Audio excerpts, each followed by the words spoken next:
Yo, Poser Jano again. Shoutout nga pala sa kulit ko dyan sa 43 Sud, Pinoy Rootless Mobsta.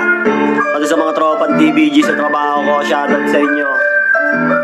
Game. Nung naglabas na ako ng aking bitaw, ang mga basher sa paligid nagsilitaw. Ang dami nyo sa aking sinabi, kesyo ganto daw.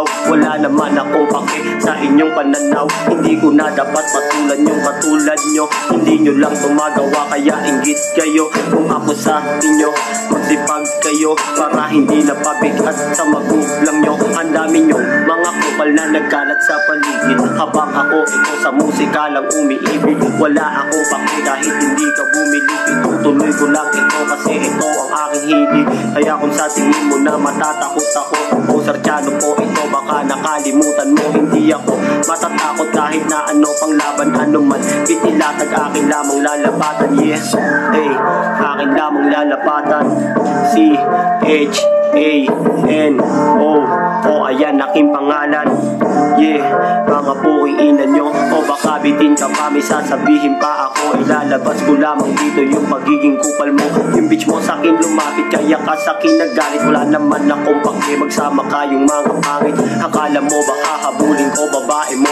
Mga puking ina nyo, anong pake ko sa inyo? Limik akong naggarap, hindi kayo pinupuna. Pero nandahil sa inyo, natuto na akong magmura. O sige, papaliwanag ko sa'yo anong nangyari. Nung isang gabi, yung bitch mo sa'kin nagpadali. Tapos pagpagtapos namin, meron siya sa'king sinabi. Sobrang tindi mo na Jano, yung dala mo sobrang grabe o salbahe. Yung katulad niyang babae, pagkatapos nunong iniyahalik niya sa yung labi. Masakit ba? Tangina, binaboy kayong dalawa. Sa susunod kasi wag ka nang bibida-bida. Tangina ka, wag kang bibida-bida. Yeah, masyado kang bida-bida. Hey, magsama kayong dalawa. Sa susunod kasi wag ka nang bibida-bida. Yo, shoutout nga pala sa tropa ko dyan, kay Loren, saka kay Yokma. Hey, salamat sa suporta. Salamat sa mga sumusuporta. Shoutout sa inyo, gagawa pa tayo ng panibago. Hey, okay.